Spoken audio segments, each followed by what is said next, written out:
Hello, everyone, and welcome to our webcast about creating a roadmap for security in a citizen developer's world. I'm Mike Shema, host of Application Security Weekly. Thank you to today's sponsor, No Code Security, and thank you to everyone joining us for this discussion. In writing, there's a rule of three that asserts that structuring sentences, stories, or anecdotes in threes makes them more appealing, memorable, or humorous. You've probably found yourself doing this unconsciously. There's also a rule of three in development, where if you find yourself repeating a task 3 times, it's time to automate it with a bash script. And if you use that bash script a lot, maybe it's time to rewrite it in a more robust language. And if you use that program a lot, then you've saved yourself a ton of hassle and have some free time on your hands. Everybody loves that. Today, we're spending our free time discussing how such code might be written, whether it's no code or not, whether it matters who or what wrote the code, and whether that code is secure. Here to help us navigate this world of threes are two guests, Tim Lang and Amichai Shulman. Tim Lang is Senior VP, Enterprise Information Security Group at Great American Insurance Company. He has over 20 years of experience designing, implementing, and delivering global enterprise solutions. Hello, Tim. Hey, Mike. Nice to meet you. Happy to have you here. We also, of course, have Amichai Shulman. He's a cybersecurity researcher, entrepreneur, and investor with 30 plus years of experience. He co-founded Imperva, advised and seeded multiple cybersecurity startups, and today is co-founder and CTO of No Code Security. Hello, Amichai. Hey, Mike. Pleasure being here today. It's wonderful to have you both with us. And Amichai, I'd love to have you help us start things off. In my intro, I mentioned writing code, no code, and automation, I think, is at the core of what a lot of organizations want to do, even if it's internal business workflows, et cetera. So with so much of no code app development also coming on board here, enterprises encouraging this, I suspect there's a lot of oversight that's missing from there, let alone oversight missing from the normal development process. So help us understand a little bit of how did we get here with no code app development, perhaps no security, not no code security, and what, how are IT organizations struggling with this today? Well, I think the path was very simple. Especially for bigger organizations, software development just became more and more expensive. So the organizations spend most of their IT resources, their software development resources on their core systems, and businesses and the business units were struggling to get their own automations and software. And here comes no code and the promise that everyone can now develop software, whether they're software engineers or not. So people started using these tools, these platforms like Power Platform, UiPath, even on top of ServiceNow and Salesforce, to create their own, you could call it flows, automation, apps, whatever, but their own enterprise applications. And guess what? There are more business people in an organization than software developers. So we have much more software developed by these guys. And while we have all these secure development lifecycle processes for the professional developers, we suddenly woke up one day discovering that most of the applications were not written by those skilled software developers, but by people who don't even know what secure development lifecycle is. This is how we got to here. Yeah, and it's that's good foreshadowing, because we're going to come back to some of the consequences of not knowing or not embracing what that secure development lifecycle looks like. But before we do that, let's talk a little bit more about just what this call it, it's not even shadow IT, what this explosion looks like. And Tim, I want to get your sense of this, because obviously you're on the enterprise side, global enterprise at that. When did you first see so many different business teams, not even just developers, embracing this type of no-code automation, no-code app development? Yeah, so I'd say we started seeing it a couple of years ago. We've had some of our architects coming to us saying, "Hey, we've been going to some architecture review boards, and we're starting to see more applications and more systems that are being built with sort of those low-code, no-code capabilities." I think a lot of times they were doing sort of to Amichai's point, right? Of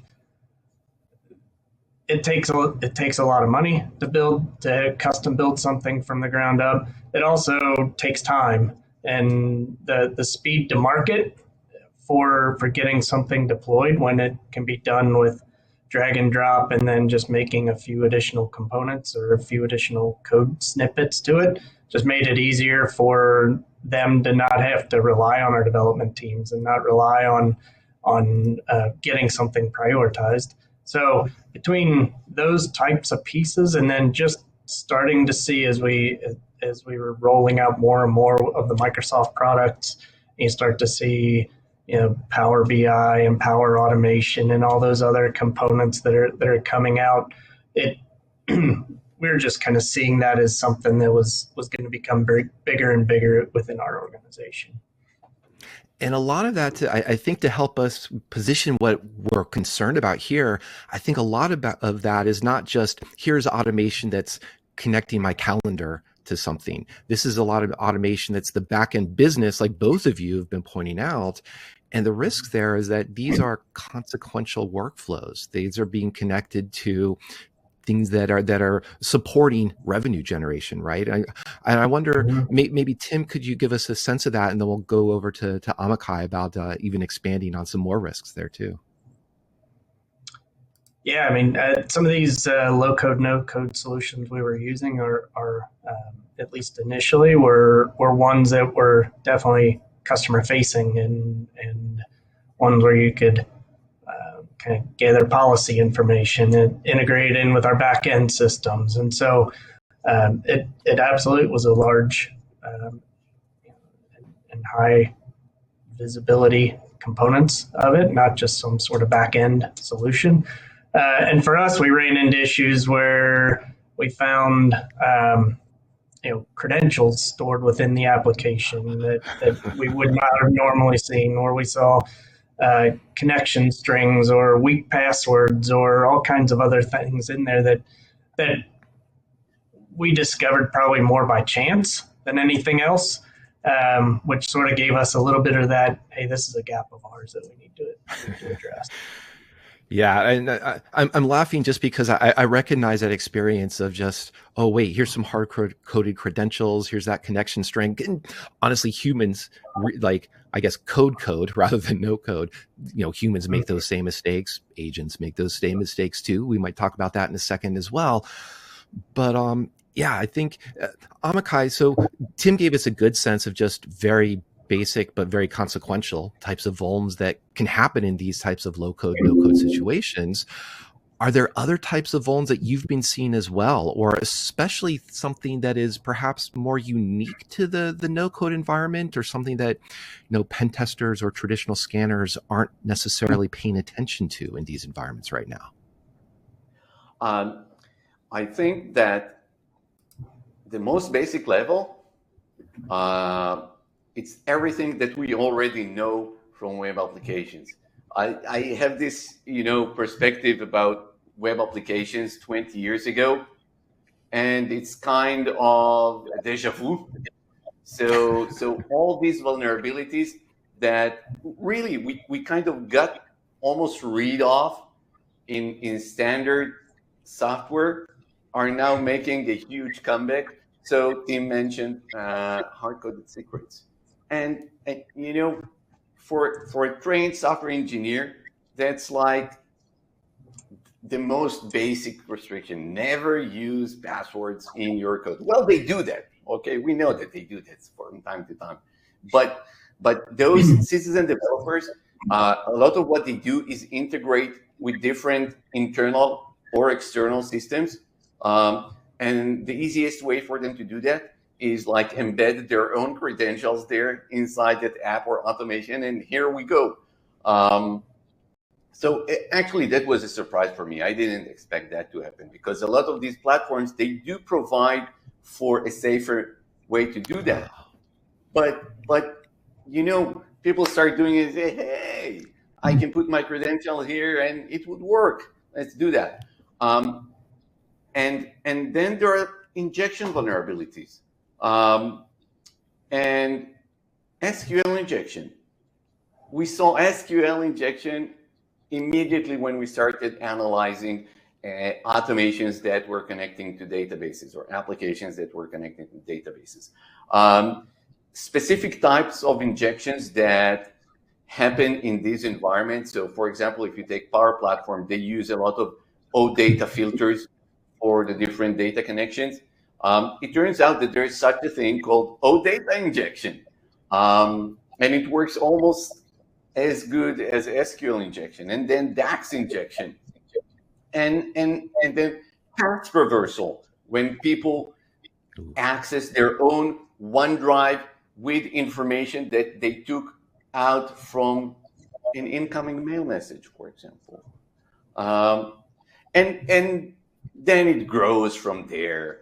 One of the most popular ones is when people take input from either an incoming mail message, and it's not necessarily the from address, or taking input from a public form, then do something with it and resend back an email to an address that was taken from that public input with some data that was taken from that public input. And it just turns the enterprise mail system into this fantastic spam machine that attackers can use. So the sad reality is that most of these vulnerabilities we know about, some of these are unique to the environment. We do see some new stuff that is coming, particularly with respect to agents. But I wouldn't say that it's a whole new type of vulnerabilities. We know them. We know what should be done in order to avoid them. Yeah, and I think that's what, looking back at 20 years, we had the first OWASP Top 10, and this was helping humans who were writing code and making the mistakes, many of which you just listed off right now. There is actually even a OWASP Top 10 for no code, low code, and it covers similar aspects of these concerns you've been talking about. And what was interesting is that you're starting to bring in those, even like, what do AI agents imply here? And it's not necessarily like that's a whole new type of vulnerabilities, but attackers are being very creative, and they're used in leveraging the no-code platforms and leveraging agents and those types of prompt injection style that you were describing in that email, even though it doesn't have to rely on an AI agent. And I think you've got a brief demo that we can queue up right now, just to give a sense of some different types of vulnerabilities that people can run into. And one of the things I wanted to highlight is that you mentioned injection, always going to be a favorite one.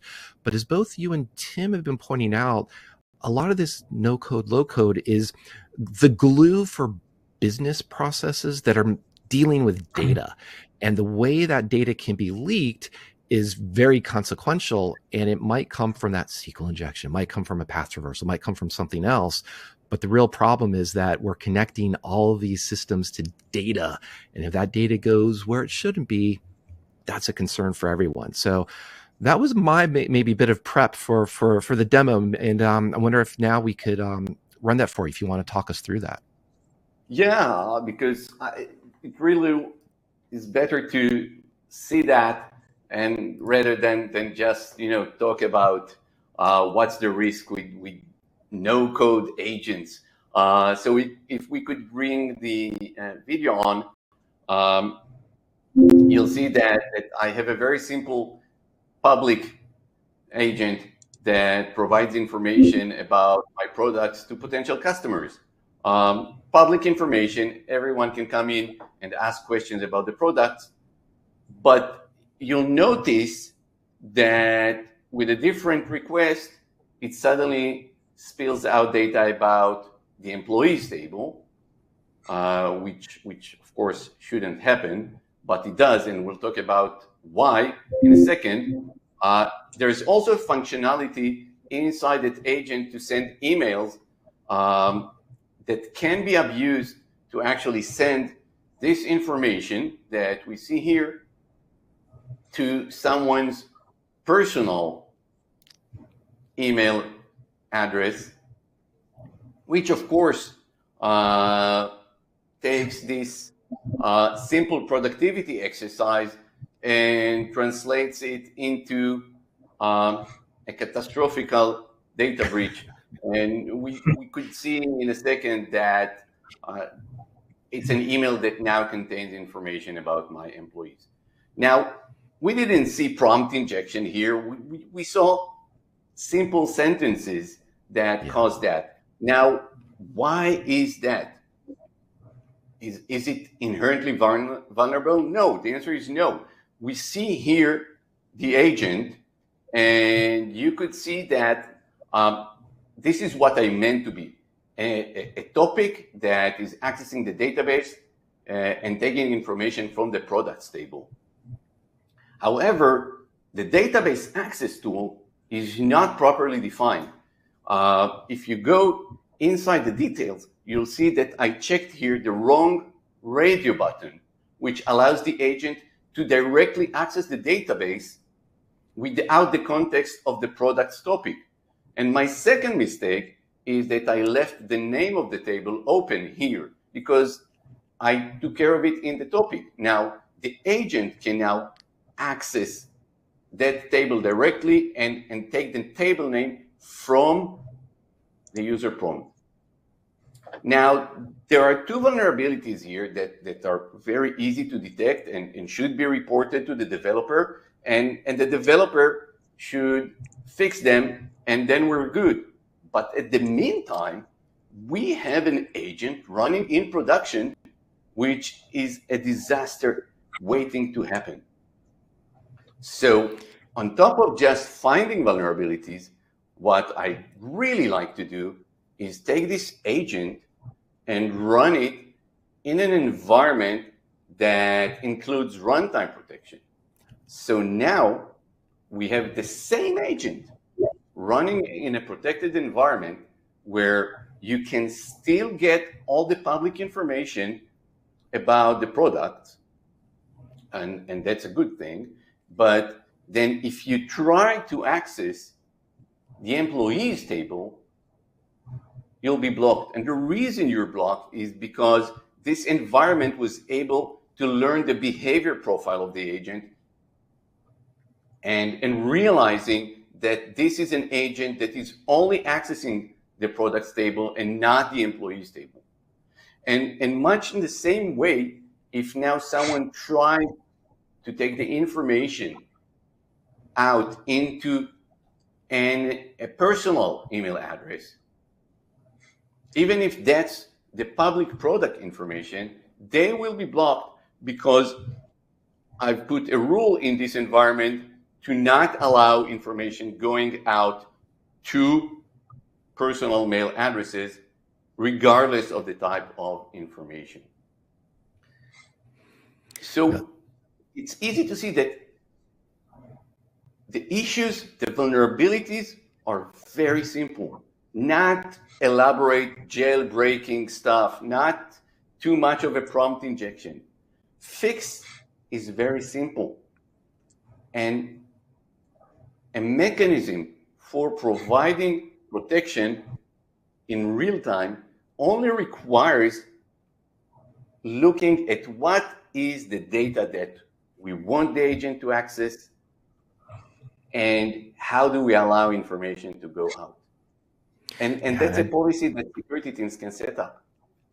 And I'd love to get Tim's reaction to that, because as you do rightfully point out, it's a simple fix, but in a way, it almost becomes a simple fix in retrospect, because I think there's a lot of organizations out there that are like, oh, I didn't realize that we needed to click this radio button, or that this was the access to all of the database, or exfiltration to arbitrary email address. And I'm curious, Tim, does that resonate with you and how you've seen, and, what are the challenges on top of what Amichai just showed us that you have just trying to wrangle what code is out there, what's it doing? Yeah, so I think for us, to be honest, I thought when we started getting into this low code, no code visibility type effort, we thought we were sort of on the early stages of really, as an organization, deploying low code, no code type things. So a couple things that we learned. So one, from a visibility standpoint, we had orders of magnitude more applications and automations in our environment than we thought we did. Surprise. Yeah, so rather than a couple hundred that we thought, I just checked it earlier today, we have 3,400 assets that are either automations or applications in our environment. So we thought we had a few hundred. Even the owners of the platforms, the Power Platform and the others that we're monitoring, thought that we had a low number. So that was one thing, right? Visibility was a big thing for us, and it was an eye opener.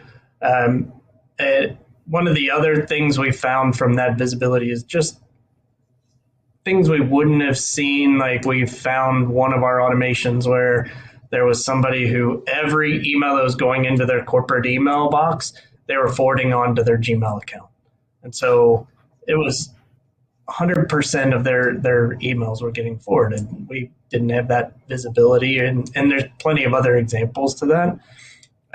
One example that hit, I would say, from a business perspective, is we've got a security council where it's a representation from all of our different business unit IT teams, and we were giving an overview of what we were seeing in the visibility in the platform there.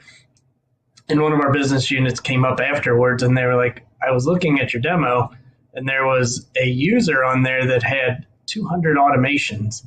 And that's somebody from our finance department. They're not an IT person. We have no idea what they would even be doing, using that for, what they're automating, what they're doing with it. Please give us the information on that, because we'd like to go dig into it. So for us, the visibility was huge, being able to even understand what's out there. And then it's kind of finding those vulnerabilities and addressing them. But I think with traditional tools that are out there, we just didn't have that kind of a visibility. Yeah, and that visibility is for sure going to be a theme that we'll come back to a lot, especially if that assumption is maybe we have a few hundred and it's well over a few thousand types of potential areas of leaks, right? Right, absolutely. And I think one of the other things we found is that the number of developers that were in there. So we had hundreds of people that were developing those, and you've got a mixture of IT people that, like we talked about earlier, they may have that traditional understanding of how to do things securely, and then some person in finance who did a Google search or a ChatGPT search and found a way to do something in the automation that no idea whether it's actually secure or not. It just did what they needed it to do. Yeah, and I think, Amichai, I want to come back to you, because I don't want to. Tim just gave us a great insight into how helpful visibility was in just having that type of email link that your demo showed us.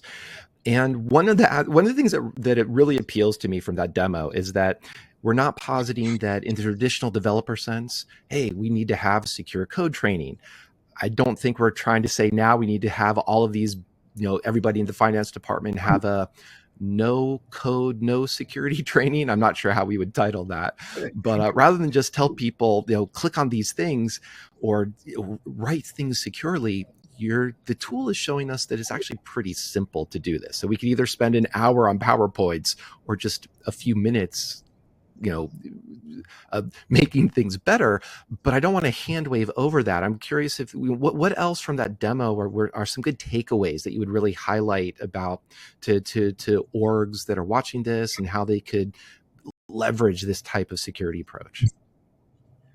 So one thing I want us to take from it, and it goes back to Tim's discussion about the number of assets. With standard no-code apps and flows, there was a process. So there was much more standard software in organizations, and at some point, the number of no-code application grew faster and became the majority. With agents, I suspect that from the beginning, most of the agents running in organizations would be created by no coders, because sort of software engineers and no coders started building agents at the same time. And guess what? There are many more no coders in an organization than software engineers. So they are going to build them faster and in higher quantities. Let's bear that in mind. When we are talking about agent security, look for your no coders. That is where things are going to hit you first because of the numbers. And again, going back to the numbers, 5,000 applications, let's say ballpark, hundreds of developers. You need to feel very lucky in order to not expect any vulnerability in there. And again, these are simple things, really simple things. And as you said, Mike, we probably wouldn't be able to educate everyone in the organization to create the sort of secure no-code development. So we'd rather spend our time and energy creating the right process for them to quickly fix the issues. Yeah, and that's a great point, because I think that highlights for Tim, I'm going to guess that you also didn't go and try to say to the executive leadership, hey, we need a couple extra, I don't know how many dollars for the security training for everybody that's using this. But you did need to get some buy-in, I'm sure, because you've got to secure this. What was that process like? What did that conversation look like? Was there something that here is the vuln you really had to point to get their attention? Or what was it? What did it take to get them to reprioritize this no code as a risk that really needs investment in? So I guess going back a little bit, we have our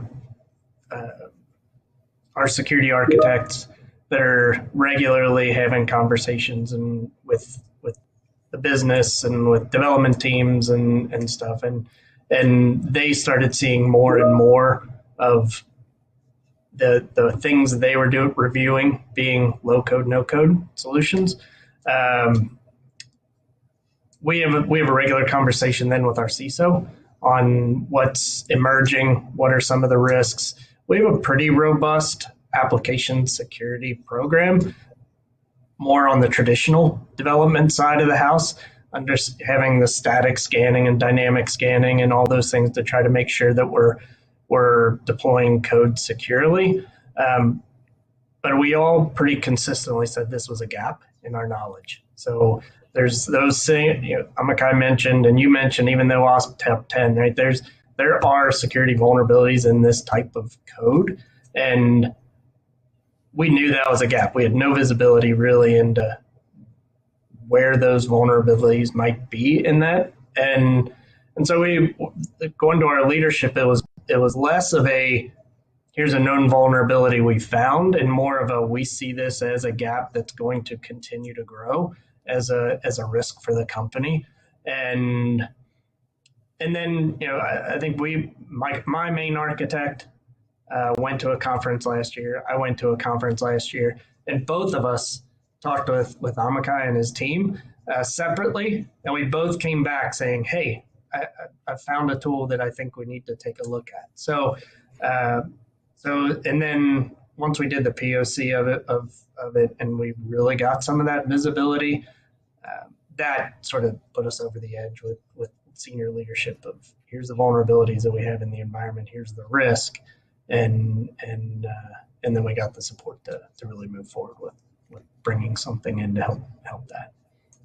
That's a really helpful insight. I'm glad we have you here to have this conversation with. And you also mentioned, you have that a mature traditional AppSec program, but I shouldn't say that doesn't matter, but I'm going to say that didn't matter at the time for no code because, as you point out with visibility, that was a gap. And I'm curious, Amichai, you obviously had this great conversation with Tim. Have you seen a similar conversation with other organizations as well? Do many of them have that mature AppSec program and they're just trying to figure out how to pull in no code into the SDLC, kind of like you mentioned at the top? Or are you seeing organizations that are actually introducing no code and didn't even have a mature traditional AppSec program in the first place? I have to say it goes like Tim just explained. And again, for Tim, that was very intuitive. So he said, I have this application security program, and I suspect that there are quite a few new applications that are not covered by this program because of lack of tools in that case.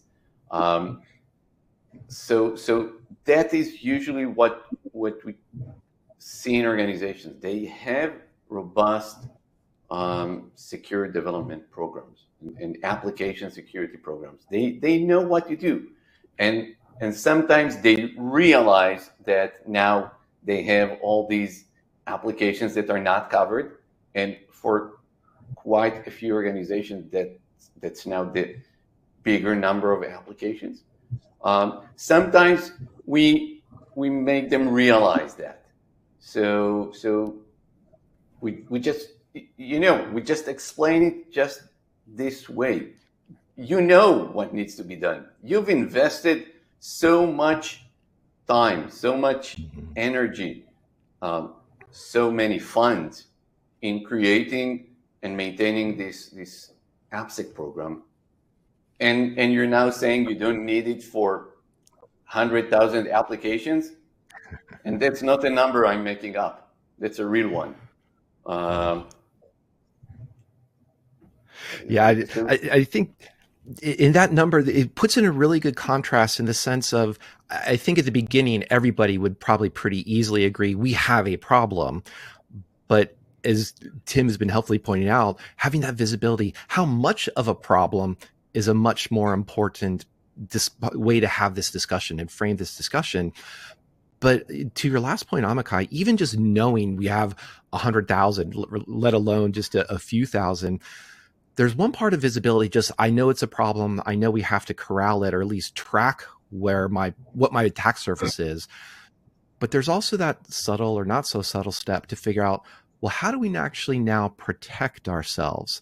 And here I want to touch on maybe a little bit of a callback to the demo in the sense of here was a single example, but how does that single example scale when you do have 1,000, 10,000, let alone 100,000 applications? Is it because it can't be the case where everybody is just reviewing by hand manually? This one looks good, this one looks good, this one looks bad, etc. You're going to burn everybody out. There has to be some scaling solution. What does that look like? So I think that there are two key points here. One, you need to fight automation with automation. You cannot do that manually. Anecdotally, we had a POC that we've concluded a couple of weeks ago with a customer, and one of his success criteria was being able to review a new application faster than I do it today, because they do try to apply application security and secure code development to their no-code, low-code applications. They have sort of 130,000 running in production.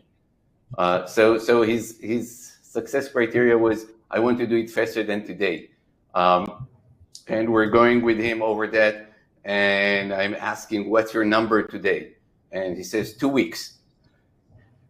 In 2 weeks that he's reviewing a single application, they are creating 500 new ones. Good luck. Evidently, with automation, you're doing it faster. So that's the key one. That's the first one. The second one, okay, I know the problems, and I know Tim has enough problems with security in his organization. There are always these things that pop up, and vulnerabilities here and vulnerabilities there. It's not just about pointing out the problem. It's about how do you scale the solution, the mitigation. And here the key again is riding on the same paradigm. It's if we are distributing development, we need to distribute the fixing. So being able to quickly communicate with the developers using the channels that they're used to, and it might not be the same for everyone in the organization, using the language that they understand, and the type of messaging that would make them do what they need to do. And that's the second key thing. And I guess Tim could talk some more about the challenges of this in a large organization. Yeah, Tim, we'd love to hear, what part of that match is what your experience, and especially was there something in your experience that Amichai didn't touch on that is like, oh, right, there's this other thing that when reality hits, we have to remember how to use, take these processes or do these steps. So it's actually a good mitigation on top of just visibility. Yeah, I think there's a couple things to that. So one, we have a vulnerability management process. We use it for all of our traditional vulnerability remediation, and we've got entire processes of how it flows through our ServiceNow instance, and it gets to the owner, and they have to remediate. So there are some traditional processes we have, and that helps with some of maybe the prioritization of those pieces. But one of the things that Amichai mentioned is how do you let this citizen developer know the risk of that vulnerability in a language that's not like your traditional developer language, because they don't understand that. So how do you explain that risk to a non-technical person, what a potential SQL injection means, or the risk of whatever else? So I think being able to have that communication to the user that explains what it is in more layman's terms that they can understand is important. And then giving them as easy a way as possible to actually mitigate or remediate that vulnerability that's discovered. Hopefully with some sort of automation where it's a one-click. Of course, there's some trust to that, but a one-click remediate it automatically does it for them versus them having to do the research and figure out how to do it themselves and hope that actually does it versus us coming back to them again saying it still isn't fixed. The challenge that I would say we have that I didn't quite didn't bring up, maybe it's unique to us, maybe not, but determining the ownership also of those automations can be a challenge for us. So there's certain ones, especially maybe in the Power Platform or some others, that it's a service account that was used to create that automation. And so maybe this service account has hundreds of automations built into it. And I can't send a message to a service account saying you need to fix these. It's how do we determine who the true owners are of the vulnerabilities that we find or the assets that we discover, and then getting that in the right hands when we need some sort of remediation or a mitigation to a vulnerability that's discovered. Yeah, that who to talk to absolutely resonates with me. That just feels like such a challenge across orgs. And Tim, you were describing kind of the very positive way for security teams to engage with the business about securing this. Mm-hmm. And I want to continue on that thread a little bit. How much of this was actually a security team would also be a lesson for a security team in the sense of, especially if they've never engaged with part of the business before. Are there certain aspects that the security team can keep in mind in order to make their engagement effective with the business side? I think one of the biggest things is just sort of meet them where they're at, right? They're not necessarily doing something malicious. They're not trying to even necessarily get around a process that we have. They're just trying to get their job done and make it as easy and as efficient as possible. So if they can save 2 or 3 hours by building an automation so that they can spend time doing other things, we want to encourage that. I mean, that's how we make money in the company, is we sell more insurance. So if I can help them sell more insurance by automating something, I want us to encourage them. I want us to be able to just help them understand what those risks are and have some visibility into that. I know visibility is a word I keep using, but that's an important thing for us.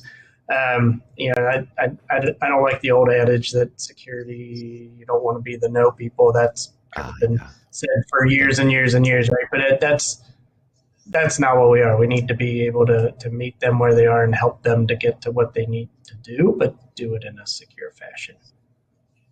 And I'm curious, along the similar... Oh, sorry. I paused there for a second.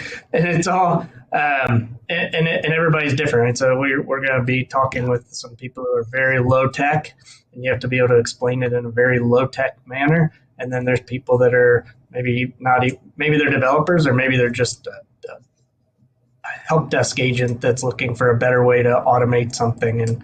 And so we need to be able to talk to them in a way in a language or in a way that they understand. And I want to still on that thread of that engagement between security and the business. Amichai, from your perspective, do your conversations tend to start with the security team, or are you starting with the business team? And the reason I'm asking is I'm kind of curious, both just where the concerns of risks are coming up, but also I think that answer could also maybe, hopefully, give us lessons in how that risk is being considered, either on the business side or the security side, and if there's an important distinction between the two when in that communication that has to happen or that should happen more. I think my answer here is not much different than in any other domain. We need to talk to security people first. If we start with the business people, they have this instinctive reaction of, no, there's no risk here. Why? Because this is a secure platform. How come it's secure? They told us it is. And then even when they realize the risk, and let's be honest, they realize the risk. Okay, the people who own the data, they care about the data, and they own the risk. But I think they have suffered years of people who are unlike Tim, think that they need to be the no people when they're in security. So if I go to the business people and I say, hey, okay, you understand the risk, let's get the security team on board, they say, we're good without them. That's the sad reality, and it's changing. It's changing because we, as the leaders of security, we're changing the attitude, and we're becoming the enablers, the business partners, and so on. But the reality is that you need to go to security people. Even with traditional software engineering, if you try to sell SaaS to your engineering team, it usually wouldn't work. You go to the security team, they bring them on board. You get them as partners, that would work. And they are good partners, because at the end of the day, they want more software and they care about their data.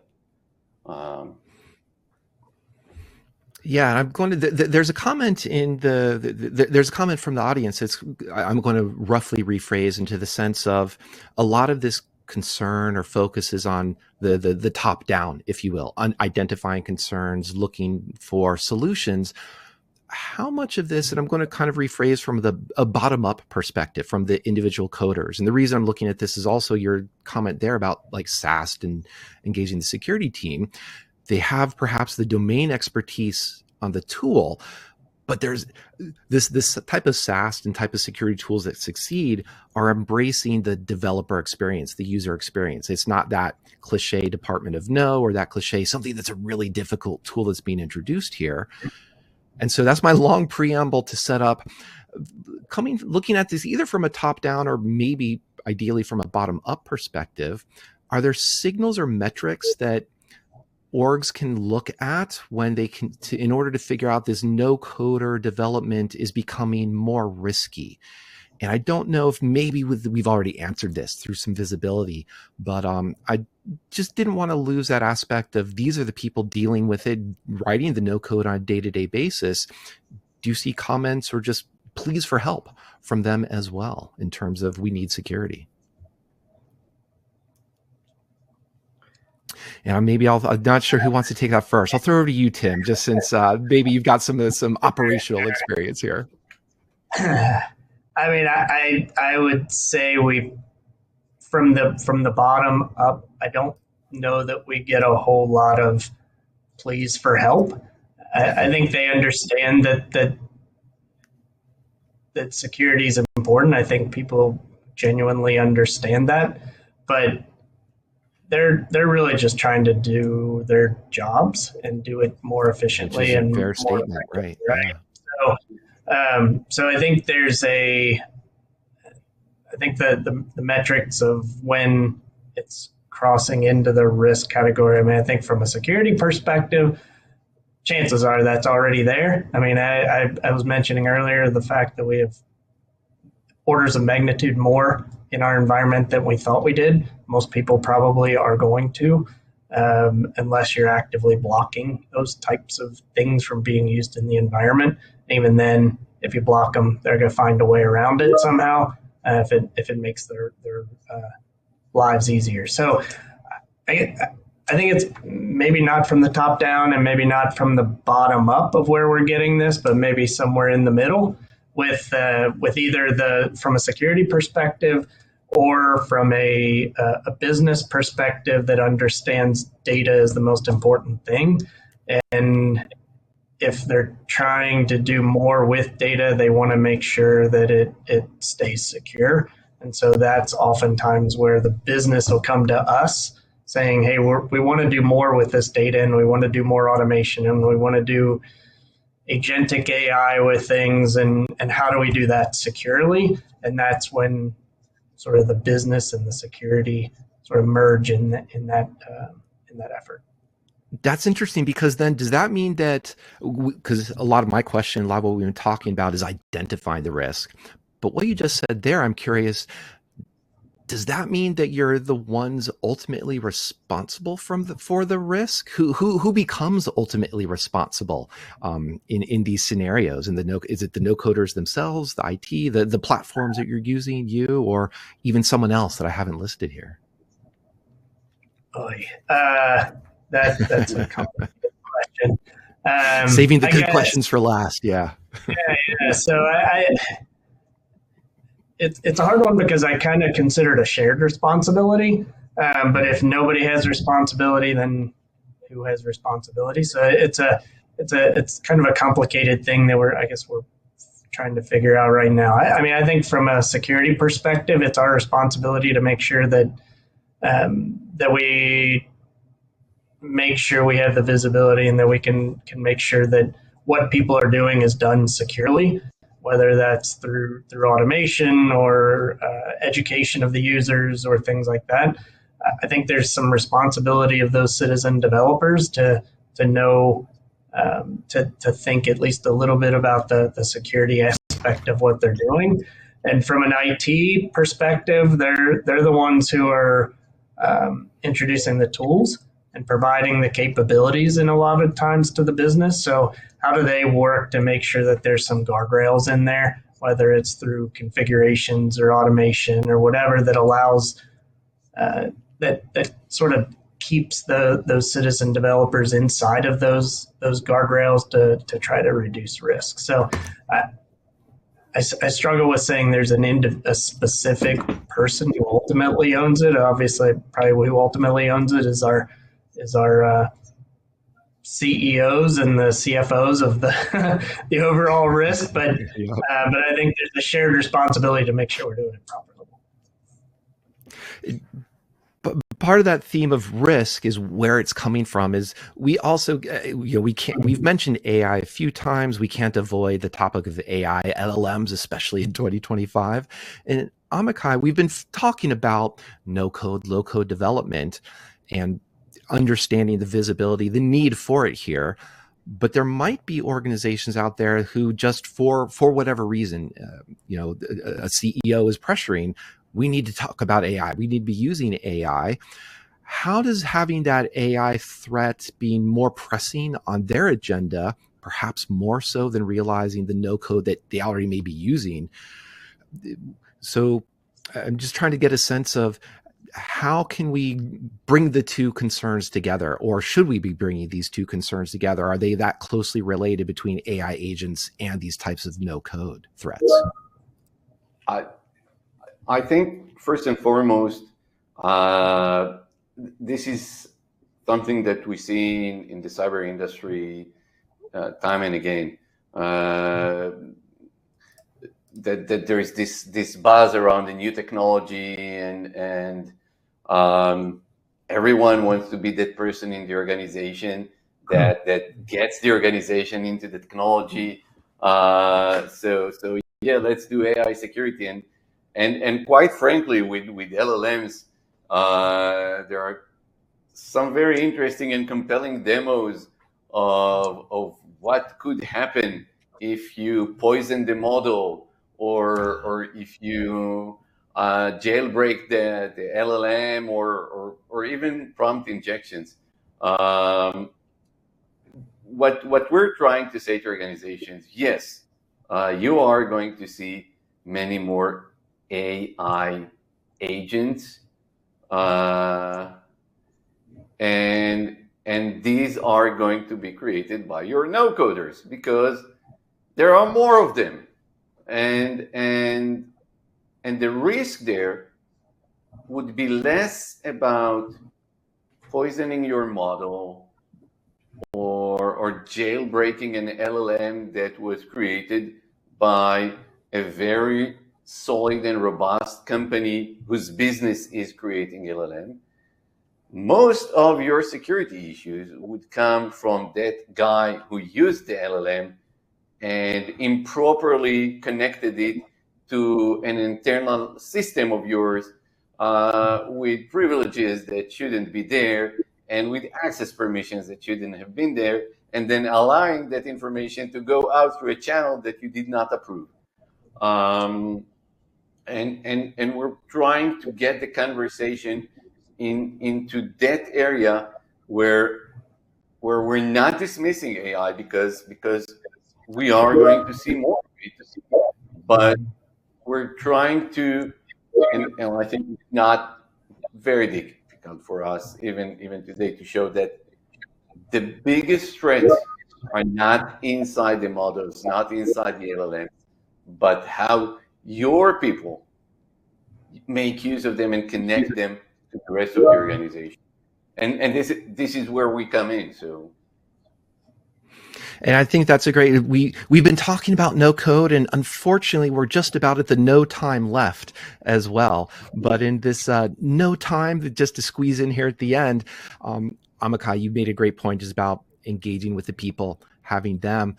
I want to get some final thoughts from both of you, and we'll go Tim and then Amichai to close us out. So Tim, with no time left, what's some final parting thoughts that you'd love our audience to keep in mind about this topic?